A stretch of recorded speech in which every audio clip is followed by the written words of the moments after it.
E aí, bom dia.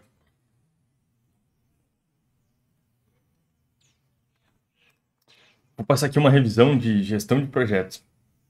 Começando então pelo nosso começo, né? A gente vai começar pelos conceitos iniciais. O que é um projeto? Ele é uma iniciativa temporária com o objetivo de gerar um resultado único. Ele é um esforço planejado e organizado que envolve atividades coordenadas, recursos e pessoas.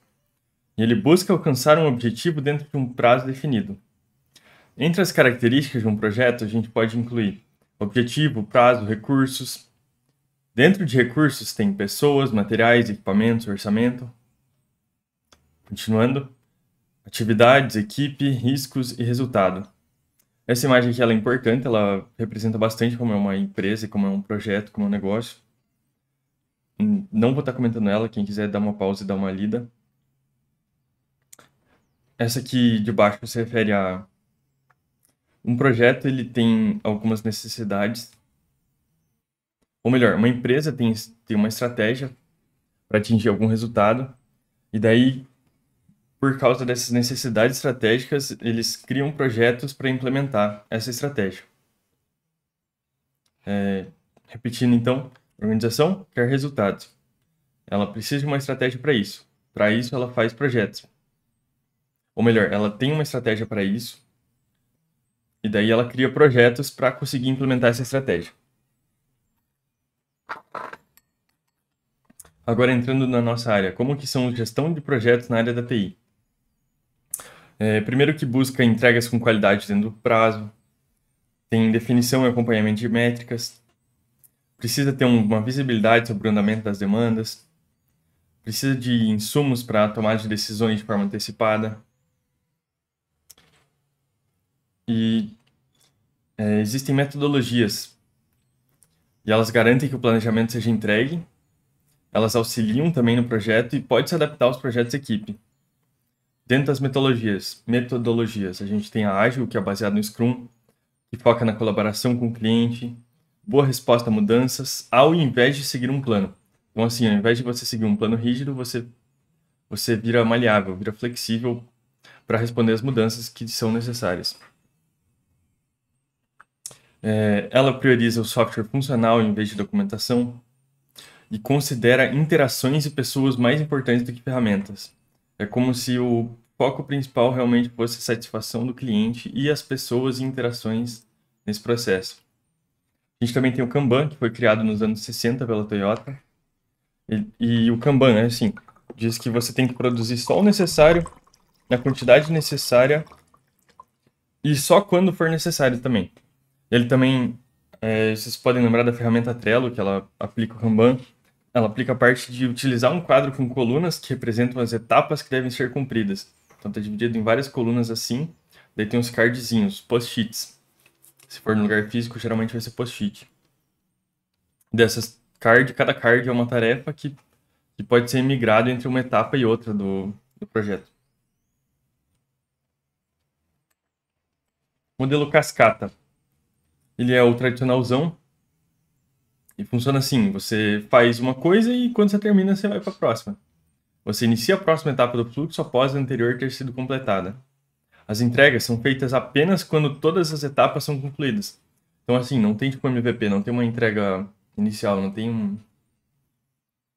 Tem só a entrega final. O cliente vai lá e fala, preciso disso, e no final você entrega o que você acha que ele pediu. Por isso, é muito arriscado e não tem garantia de entregas satisfatórias. Como que eu implemento as metodologias e uma gestão de projetos em TI? Como implementar uma boa gestão? Você tem que definir aí prioridades claras, analisar os riscos de forma aprofundada, trabalhar com prazos realistas, documenta todas as etapas do projeto, comunica os envolvidos sobre o andamento das atividades e colabora com a equipe mantendo ela motivada também. E você também pode utilizar metodologias de gestão de projetos e depois, caso você já tenha os processos de pessoas bem definidos, daí você parte para utilizar ferramentas de gestão de projetos.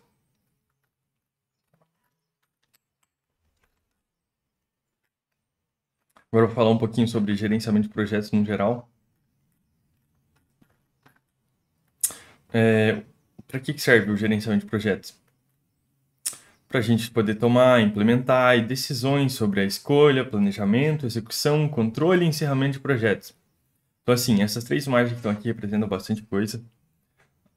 Numa gestão de portfólio de projetos. Um portfólio seria um conjunto de vários projetos, tá?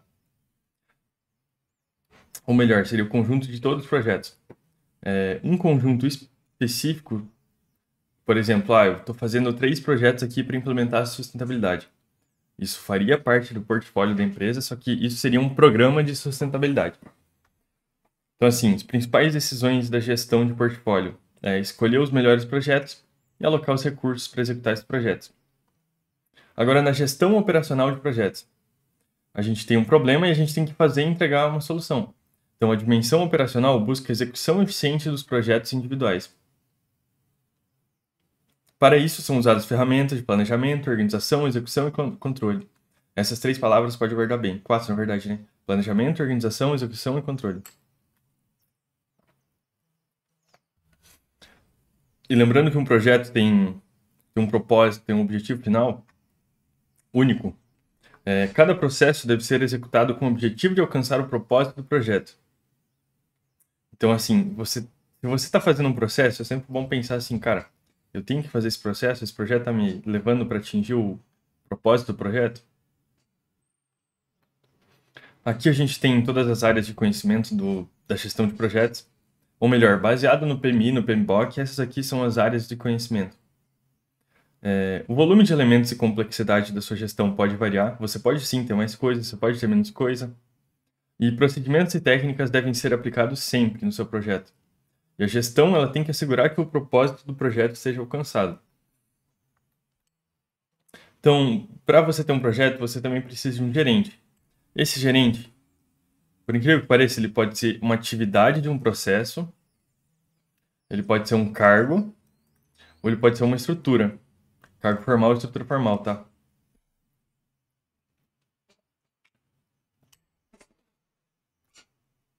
Quais são as atribuições do gerente? Planejamento, organização, coordenação, gestão dos riscos, comunicação, controle e monitoramento, gestão dos recursos, liderança e motivação, cumprimento de prazos e metas. Agora, para as etapas da execução do gerenciamento. Iniciação, planejamento, controle, execução e encerramento. A gente inicia um projeto e fica ciclando entre planejar, controlar e executar. A gente faz isso o quanto for necessário. Daí, no fim, a gente encerra. Quais são as características de projetos bem-sucedidos? O projeto produziu todas as entregas necessárias? O projeto foi concluído dentro do cronograma previsto? O projeto foi executado dentro do cronograma previsto? Coloquei 2 vezes sem querer. Não. O projeto foi concluído e executado. São 2 coisas diferentes. Concluído seria a entrega final foi no dia que a gente falou. E agora, executado foi cada atividade foi de acordo com o que a gente preveu? O projeto foi entregue de acordo com as especificações funcionais, de performance e qualidade? O projeto alcançou todas as suas metas, objetivos e propósitos? O projeto atendeu às expectativas de todas as partes interessadas? Agora vamos para as características de um projeto mal sucedido. Se isso aqui acontece, seu projeto está indo de vala. É quando ocorre a falta de alinhamento entre o projeto e os objetivos da empresa, a falta de gestão de expectativa dos envolvidos, a falta de acordo entre as partes envolvidas em relação aos fatores de sucesso, a falta de um cronograma realista, a falta de alinhamento sobre as responsabilidades de cada membro da equipe, a falta de aceitação formal do cronograma do projeto, falta de definição do escopo do projeto, falhas na gestão da equipe e do projeto. Então, como que eu implemento um projeto bem-sucedido? Ele tem que estar alinhado com os objetivos da empresa, isso é muito importante, voltando a falar da estratégia antes da empresa. O projeto tem que ter apoio da alta gestão. Não adianta você estar fazendo um projeto que a própria empresa está boicotando ou não está apoiando, está achando que não vai dar nada. A liderança tem que ser efetiva. Os envolvidos têm que estar de acordo com o propósito e as metas e os objetivos do projeto. Então, não adianta você ter um funcionário na tua equipe que fale assim, cara, isso aqui não faz sentido, não devemos fazer. Esse cara aí, ele deveria estar envolvido, tem que entender qual que é o propósito, as metas e o objetivo. E tem que estar de acordo. Se ele não tiver, o certo é você discutir até chegar num acordo. Talvez um acordo novo ou outro acordo. Os envolvidos têm que ter expectativa realista. Não adianta o dono da empresa estar pensando que o projeto vai trazer 1 milhão de 1 milhão% de retorno sobre investimento e isso aqui na realidade não vai ser isso, não vai ser isso nunca, né? Isso, e a equipe inteira sabe que não vai ser isso, vai ser tipo 10% de retorno, 40%, sei lá. E, e o chefão lá tá achando que vai ser 1000%. Quando chegar no final, isso aí vai dar um problema lascado. As expectativas dos envolvidos têm que ser monitoradas e gerenciadas durante todo o projeto. O escopo, a abordagem e as entregas têm que ser claramente definidas e aceitas pelos envolvidos. Os papéis e responsabilidades da equipe devem ser comunicados de forma clara e entendidos pelos profissionais. Os cronogramas devem ser realistas. A comunicação tem que ser constante e efetiva. E o progresso tem que ser medido com frequência. As expectativas, mudanças do escopo, cronograma e custos têm que ser gerenciadas com cautela. Os recursos necessários têm que ser gerenciados e têm que estar disponíveis. E os riscos são identificados, monitorados e tratados. Questão de riscos a gente vai ver daqui a pouco.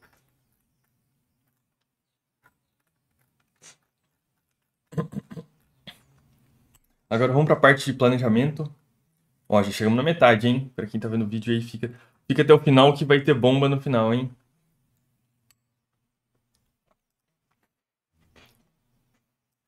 Planejamento, monitoramento e controle. Dentro do planejamento, a gente tem que definir o curso das ações, buscar a eficiência e eficácia do processo, possibilitar que se estabeleçam objetivos e se discuta expectativas, definir metas e estratégias para alcançar os objetivos, e é fundamental para que se estabeleça o escopo do esforço e dos objetivos. Resumindo, então, o planejamento ele é fundamental para a gente ter o escopo do esforço e dos objetivos. Opa! Que legal, o espaço vai para a próxima tela, eu acho. Legal.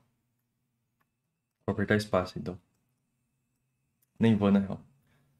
Planejamento é um macro processo formado por outros processos que determinam o que fazer, como fazer, quando fazer, quem irá fazer. Acho que tem um nome para isso em inglês, acho que era 4W, 2H, who, when, why, how. Enfim. Como resultado do planejamento, a gente tem que ter a definição do escopo do projeto, o que está dentro do projeto que não está, a definição de prazo, a definição de custo, as qualidades e do risco.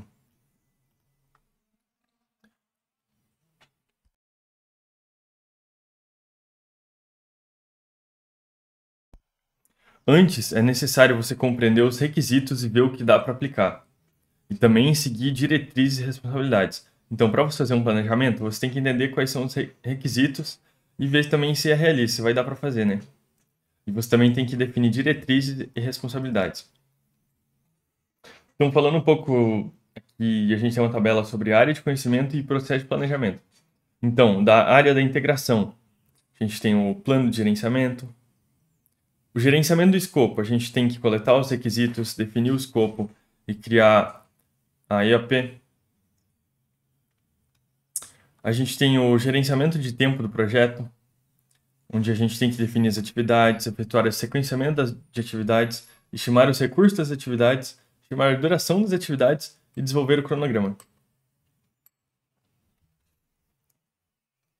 No gerenciamento de custo do projeto, a gente tem que estimar os custos e determinar o orçamento. Na qualidade, a gente tem que planejar a qualidade. Nos recursos humanos, a gente tem que desenvolver o plano de recursos humanos. Em comunicações, a gente tem que planejar as comunicações. Os riscos, a gente tem que planejar o gerenciamento de riscos, que envolve identificar os riscos, analisar qualitativa e quantitativamente os riscos e planejar as respostas a riscos, plano de mitigação e essas coisas. E gerenciamento das aquisições, tem que planejar as aquisições. Então, assim, na abertura de um projeto, a gente chama esse documento de... A gente faz um termo de abertura de projeto, que também pode chamar de Project Charter. Ele autoriza o começo do projeto, ele dá autoridade para o gerente de projeto. O emissor, ele tem que validar suas expectativas em relação ao projeto e ele serve como base para a declaração do escopo, esse termo de abertura. Daí a gente vai fazer as nossas premissas e restrições do projeto. As premissas podem ser suposições, dependências, requisitos técnicos, restrições de tempo, expectativas de qualidade e de ambiente organizacional. Eu não vou estar dando exemplo aqui, mas é literalmente o que está escrito, tá bom? Tipo, a dependência depende de algo externo. Técnico, precisa de um computador tal. Ou melhor, a premissa vai dizer assim: para o nosso projeto funcionar, a gente supõe que vai ter um computador capaz de fazer isso, nesse pique. Por que tem restrição de tempo na premissa? Porque a gente diz assim, como premissa para esse projeto, a gente entende que o projeto será concluído em 2 anos. É uma premissa e não uma restrição em si. Mas sim, agora já falando das restrições. Tem restrição de tempo, recurso, escopo, qualidade, restrições legais e restrições de riscos. Dentro da de escopo, a gente diz o que vai ter e o que não vai ter. Então, assim, eu vou abrir uma sorveteria. O que minha sorveteria é? Cara, ela não é uma lanchonete, ela não é um restaurante, não é não é um carro, não é um serviço, é um produto. Nesse pique. Todos os membros da equipe devem saber como fazer e o que fazer de forma clara e o propósito das tarefas. Assim, no começo do projeto a gente faz uma reunião de kickoff, que é para tirar dúvidas, validar objetivos e prazo, critérios de aceite, comunicação e plano do projeto e apresentação da equipe. Cara, aquela reunião que você vai deixar tudo claro o que vai acontecer, o que não vai acontecer, quem vai fazer, como vai fazer, o que vai ser entregue no final, qual vai ser o prazo. Aquela respirada forte agora, né? Mó calor. Daí, a gente também tem a parte de monitoramento e controle, né? A gente tem que fazer acompanhamento, revisão e regulação do desempenho do projeto, identificar as mudanças necessárias, implementar as mudanças necessárias, monitorar atividades em relação ao plano, influenciar fatores que possam afetar o projeto, estabelecer padrões a partir do plano do projeto, estabelecer ações corretivas para trazer de volta a harmonia entre o planejado e o realizado, monitorar o desempenho em fundação de informações relevantes, suficientes e precisas acerca da situação do projeto, comparar o desempenho real com o planejado no que se refere ao uso de recursos, visando determinar a contribuição para o atendimento dos objetivos do projeto. Agora, de novo, um gráfico mostrando a área de conhecimento e os processos de monitoramento e controle que vão ser feitos. A gente tem que monitorar ou controlar o trabalho do projeto e o controle integrado de mudanças, verificar e controlar o escopo, controlar o cronograma, controlar os custos, realizar o controle de qualidade, reportar o desempenho das comunicações, monitorar e controlar os riscos, e administrar as aquisições, ver se foi adquirido, ver se não foi, ver onde está, o que aconteceu. Isso tem que ser feito frequentemente, não é parar, não é fazer uma vez e acabou, não. Você tem que fazer o tempo inteiro e comparar com a linha de base. O que seria baseline, linha de base? Seria o que foi definido no começo. E se ocorrer qualquer desvio, cara, correu a bomba, sei lá, explodiu o teu estoque. Cara, você tem que comunicar isso. E se você for comunicar, você já comunica com as alternativas de solução.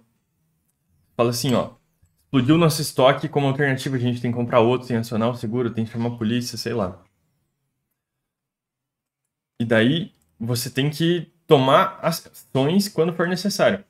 Claro, você vai comunicar o que pode ser feito, o que aconteceu, o que pode ser feito, e depois você tem que tomar decisões, tomar ações.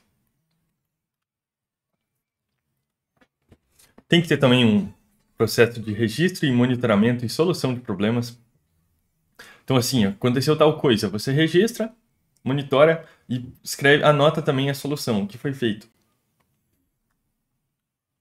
Aqui a gente tem uma imagem mostrando como que é um ciclo de controle e monitoramento e controle de um projeto. A gente tem a mensuração, que seria a definição do escopo, coleta de dados, tratamento de dados, comunicação das informações, que é para quem vai, com que frequência, quais mecanismos. A gente tem a avaliação do projeto, que é estabelecimento de padrões, comparação das informações, comunicação dos desvios, né, para quem, com que frequência, quais mecanismos. A gente tem a implementação de ações corretivas de melhoria. Vão ter as ações corretivas, ações de melhoria. E no fim, no encerramento do projeto, a gente fala assim, cara, atingimos o resultado, ou melhor, quando que ocorre o encerramento do projeto? Quando você atinge o resultado esperado, lembra que todo projeto gera um resultado único, podendo ser... Vamos até voltar aqui para ver, porque essa é importante. Todo projeto... Iniciativa temporária com o objetivo de gerar um resultado único, busca alcançar um objetivo dentro de um prazo definido. Esse resultado único pode ser conhecimento, pode ser qualquer coisa, basicamente. A gente confere entregas, reconhece o aceite, tá, no encerramento, tá? A gente vai conferir se foi entregue, reconhece se foi aceito, encerra os contratos, arquiva as informações, desmobiliza a equipe, desmobiliza os equipamentos, faz a transição da execução do projeto para operação do projeto de suporte e avalia lições aprendidas, vê o que deu certo, vê o que não deu certo.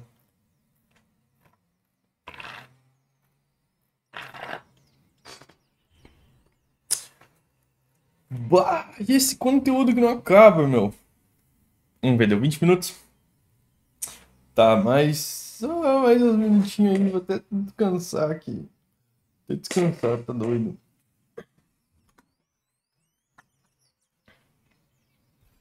Análise de viabilidade de projeto. Vale a pena investir na execução de um projeto? Os recursos estão disponíveis? O retorno sobre o investimento será suficiente? Tem que fazer isso antes de você fazer qualquer coisa. Você não começa o projeto sem antes fazer uma análise de viabilidade. Não tem porque alguém está trabalhando se vai dar prejuízo. Ou se não ganha nada com isso.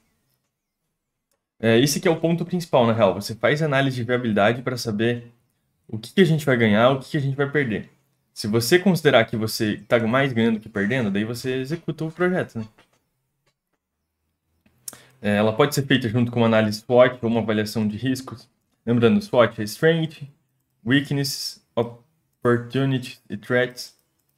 Daí, interno, se refere a forças e fraquezas, tá? Você reconhece as forças e fraquezas internas da sua empresa.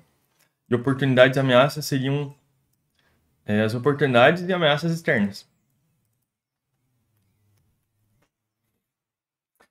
Você tem que, para saber a viabilidade, você tem que considerar o mercado de aceitação do produto e qual vai ser o retorno financeiro. Isso é algo que muda constantemente, por isso a gente chama que está vivo, a viabilidade é algo vivo no projeto. Para fazer sentido, ela tem que estar alinhada com projetos e objetivos estratégicos da empresa. Voltando lá para o começo, repetindo, então, a empresa tem uma estratégia, tem um objetivo.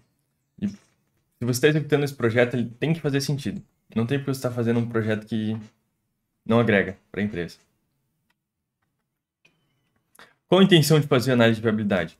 Evitar desperdício de recursos, buscar oportunidades, ver se o mercado está favorável, encontrar alternativas possíveis. Ao invés de fazer projeto X, a gente faz projeto Y e Z que vai dar um resultado melhor. Benefícios e prejuízos da ideia, obter informações, antecipar cenários e resultados, ter projeções mais assertivas, comparações com outras empresas e produtos, estimar custos de investimentos, avaliar necessidade de mão de obra, mapear perspectivas de faturamento. E quando que você não deve fazer uma análise de viabilidade? Por que eu não vou perder tempo com análise de viabilidade? Quando você já sabe que o projeto é viável, quando já foi executado um projeto semelhante no passado, ou a concorrência fez algo semelhante e está dando lucro para ela ou está dando resultado positivo. Interessante essa parte aqui, hein? Não vou comentar nada sobre, você interprete aí como você quiser.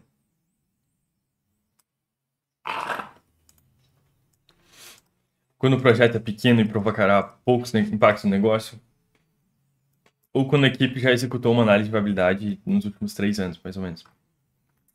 Quais são as dimensões que você tem que considerar em uma análise?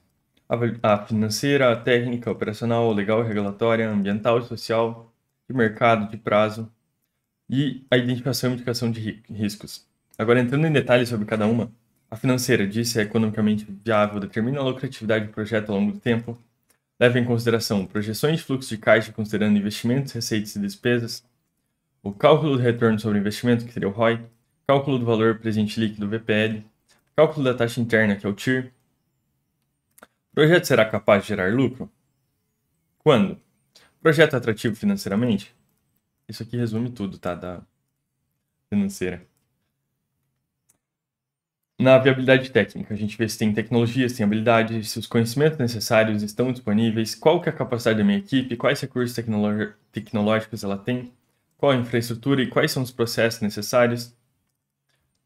Na viabilidade operacional, a gente vê se a empresa tem capacidade para executar o projeto, como o projeto se integra aos negócios, a necessidade de mudanças na forma como a empresa opera, haverá impactos negativos nos processos atuais. Legal e regulatória. Está conforme as leis, regulamentos e normas? Tipo assim, essa parte legal e regulatória, cara, é crucial em setores altamente regulamentados. E se você não faz, sua empresa pode ter consequências graves, tipo multas gigantescas ou altos probleminhas pode dar. Vendo se o microfone tá ligado, né? Ambiental e social. Quais os impactos ambientais e sociais? Deve garantir que o projeto não cause danos ambientais? Deve garantir o alinhamento do projeto com a responsabilidade social da empresa? De mercado. Tem demanda? Existe demanda para esse produto, para essa solução, para esse projeto? Tem concorrência? Quais são as tendências de consumo no mercado? Que fatores que impactam na aceitação do produto ou serviço pelos clientes? Vai ser estética? Vai ser atendimento? Vai ser questão ambiental? Prazo. Pode ser entregue no prazo definido? Que recursos disponíveis temos e quais obstáculos podem impactar nas entregas? Riscos. Identificar possíveis riscos e obstáculos. Elaborar mitigação dos riscos. Análise de viabilidade estratégica. Se alinha a estratégia da empresa? Vai contribuir com os objetivos a longo prazo? Tomada de decisão. Ocorre depois de você analisar tudo isso que eu falei. E pode envolver ajustes no escopo, mudar o projeto completamente, pivotar.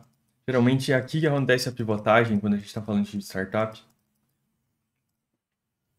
Ou até numa empresa, né? Mas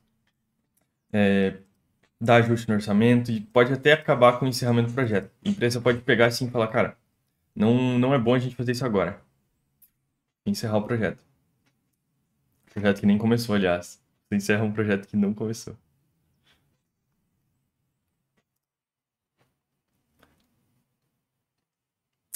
Elaboração do plano de negócio. Depois que você encerrou, né?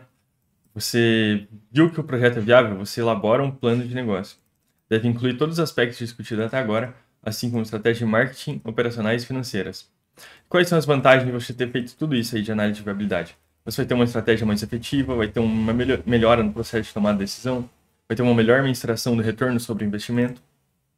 Return over investment, tá bom? Para quem não sabe, é inglês. Vai ter previsibilidade maior sobre o futuro, vai ter maior facilidade de identificar lucros e prejuízos e vai economizar tempo e recurso. Estamos acabando, pessoal. Estamos acabando, falta pouco. Gerenciamento de tempo. Envolve as atividades necessárias para gerenciar o término e entrega pontual do projeto e suas fases. Controle de cronograma e esforços.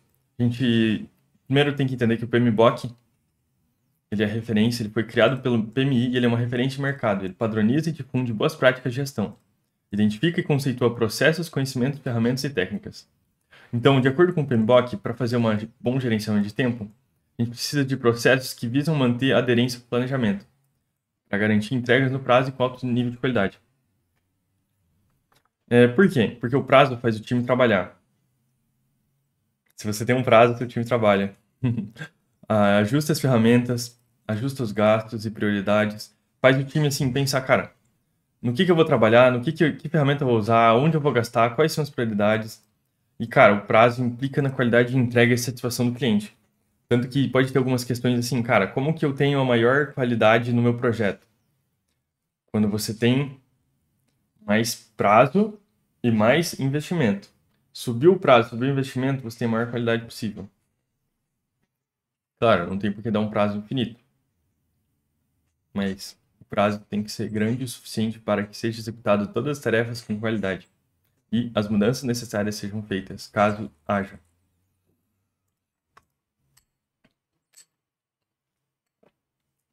Primeiro, a gente faz o planejamento e gerenciamento do cronograma, depois a definição das atividades, daí o sequenciamento das atividades, da identificação dos recursos envolvidos nas atividades, da definição dos prazos, do desenvolvimento do cronograma e o controle do cronograma. De trás para frente, então, o que é o controle? é acompanhar o que foi definido, é mudar o que é necessário, monitorar os riscos e impactos das mudanças. O que é o desenvolvimento do cronograma? Colocar a duração, as restrições, quais recursos vão ser usados, baseado na análise das atividades. Definição dos prazos, tem que considerar metas, ferramentas, regras, perfil da equipe, possíveis desvios, tem que definir a quantidade de dias necessários para cada atividade. Identificação dos recursos envolvidos nas atividades. Identifica e estima os recursos financeiros e operacionais e possibilita que os recursos sejam alocados com antecedência. Isso evita a falta de recursos. Sequenciamento das atividades. Envolve identificar, documentar relações e dependências. Identificar, documentar relações e dependências. Auxilia na prioridade de atividade e na distribuição de recursos. Uma sequência lógica objetiva para a execução das tarefas. Definição das atividades. Visa identificar as atividades necessárias para a entrega do projeto. Então, lembrando, a gente está lendo de trás para frente. Então lá, ó, quando a gente estava desenvolvendo o cronograma, definindo os prazos, a gente já tinha aqui, ó, já tinha feito a definição das atividades. E é para dar uma visão das tarefas entregues para o time, para o time saber assim, cara, tem tudo isso para fazer, tem tudo isso para fazer. O time inteiro saber o que tem para ser feito. E daí a gente começa, né, pelo planejamento e gerenciamento do cronograma. Seriam políticas e procedimentos que a gente vai aplicar para desenvolver, gerenciar e controlar o cronograma. Que é igual análise de viabilidade. Deixa eu ver. Igual análise de viabilidade, ó, que é viva. A gente também tem que ficar fazendo gerenciamento do tempo constantemente. Agora, por fim, mas não menos importante, a gente vai falar da gestão de pessoas. Cara, e ela envolve definir, mobilizar, desenvolver e gerenciar uma equipe. Uma equipe são várias pessoas, claro. Direcionar as pessoas, apoiar, motivar e tomar decisões. Uma coisa que acontece mais, por isso que tem tanto motivar escrito aqui, é que durante um projeto, se ele é muito longo, a equipe começa a perder a motivação e começa a diminuir o rendimento da equipe, e daí eles não veem mais o sentido, o propósito. Então você tem que ter sim uma pessoa para tipo, levantar a moral do time. E claro, gestão de pessoas envolve também tomar decisões. E quando a gente está falando de... A gente lida com talento humano, a gente tem que motivar. Ou melhor, o talento humano necessário para fazer uma gestão de pessoas é motivar, orientar, atrair, inspirar, conduzir, analisar resultados e trazer competitividade ali para a empresa. Como que a gente faz essa gestão de pessoas? A gente tem que aplicar conhecimentos, competências, habilidades, resolver conflitos para melhorar o clima organizacional. Isso significa tornar o lugar melhor de se trabalhar. Então, o que acontece se você faz uma boa gestão de pessoas? As pessoas em si, uma unidade pessoal, um ser humaninho, ele vai se desenvolver profissionalmente, vai se desenvolver em todas as áreas da vida, vai desenvolver a saúde, vai melhorar a saúde mental, saúde física, saúde em casa, relacionamentos. Relacionamentos, ó, próximo ponto. Você vai deixar as pessoas da sua equipe mais potentes. É tipo quando você está jogando um jogo e daí você dá upgrade no status do personagem. E claro, a pessoa tendo uma vida boa, estando feliz ali no trabalho, tendo uma boa qualidade de vida, ela vai aumentar a produtividade. Ela vai trazer mais resultado. E daí você tem um melhor feedback das pessoas. Você recebe assim, cara, que deu certo é isso, isso, isso, que tá dando errado é isso, isso, isso. Tem que ter essa transparência na comunicação, na gestão de pessoas. A gente tem que levar em consideração, em relação a cada pessoa, a compatibilidade dela, qual que é a capacidade dela de trabalho em conjunto, que habilidades e experiências elas são necessárias para desenvolver nosso projeto. Um dos pontos principais, ó, dando uma dica de RH aí para quem quer achar emprego, o RH leva em consideração principalmente sua capacidade de trabalho em equipe e sua capacidade de evolução e sua compatibilidade com a equipe e com a visão da empresa e a estratégia da empresa. Dica top, hein?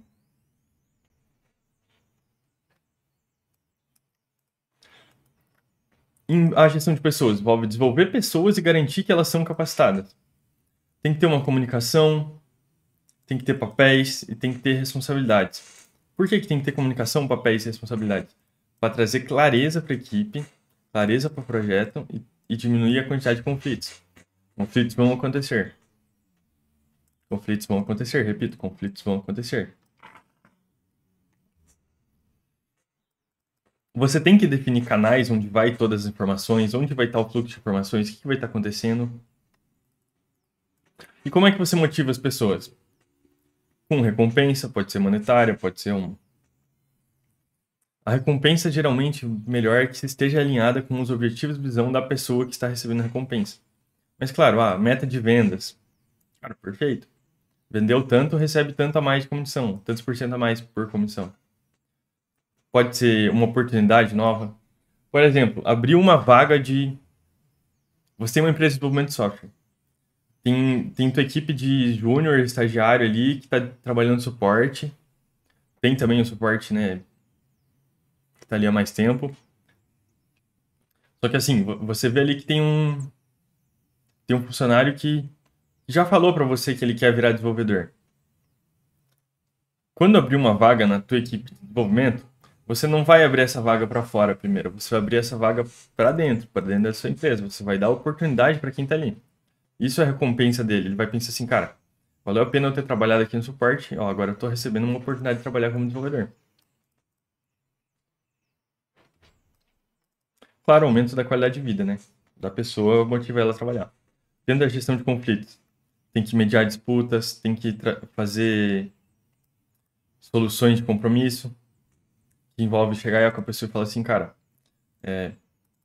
vamos combinar assim que vai ser desse jeito daqui para frente. Beleza, a pessoa vai lá e concorda, e daí realmente funciona. Ou, no piores casos, você tem que realocar pessoas. Quando realmente não dá, quando deu um problema, tipo assim, fora do trabalho, quando deu algo muito errado, você tem que realocar pessoas. Ou às vezes também, você percebe que trocando uma pessoa de ponto A para ponto B, vai ter um benefício nas duas equipes.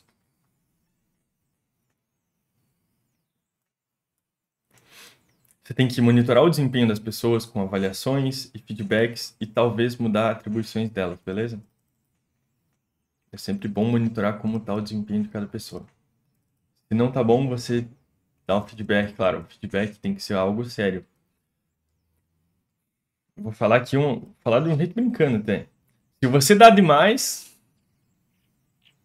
aí a pessoa nem liga, tá ligado? Você fica meio... É a mesma coisa que nada. Então você tem que dar pouco para ser algo raro, entendeu? Claro, dentro da gestão de pessoas você tem que também cuidar de licenças, férias, saúde, segurança e considerações pessoais do membro da equipe. Dá um exemplo aqui que talvez aconteça muito, né? Morreu alguém da família do teu funcionário. Cara, dá uma semana de folga, 2 semanas de folga, deixa o cara clarear a mente em casa, deixa passar tempo com a família, tá ligado? Quando ele voltar, ele vai estar melhor, vai ser um melhor funcionário. Porque não tem por que você deixar uma pessoa que tá passando mal dentro da tua mente trabalhando, né? Tipo assim, a pessoa tá doente, ou mentalmente, ou fisicamente, e tá trabalhando, tá sendo obrigado a trabalhar. Tipo, não tem porquê. Não tem. E claro, gestão de pessoas tem que ocorrer durante o projeto. No fim do projeto, mesma coisa que a gente falou em vários outros tópicos, você analisa quais foram os resultados para poder aprender e evoluir. E um dos pontos mais importantes é que o líder da equipe não pode esquecer de estudar e melhorar suas próprias habilidades. É isso que acaba acontecendo. Às vezes o cara começou de baixo na empresa e foi evoluindo, se esforçando, estudando e crescendo. Chegou na cadeirinha de líder, o cara fala assim, já cheguei no topo, não vou mais me evoluir. Não pode. Ele tem que estar estudando constantemente, tem que estar evoluindo constantemente também. Pessoal, foi isso a revisão da nossa prova de gestão de projetos. Acho que eu vou botar aqui só revisão, gestão de projetos. Desce o like, se inscreve, compartilha. Tamo junto.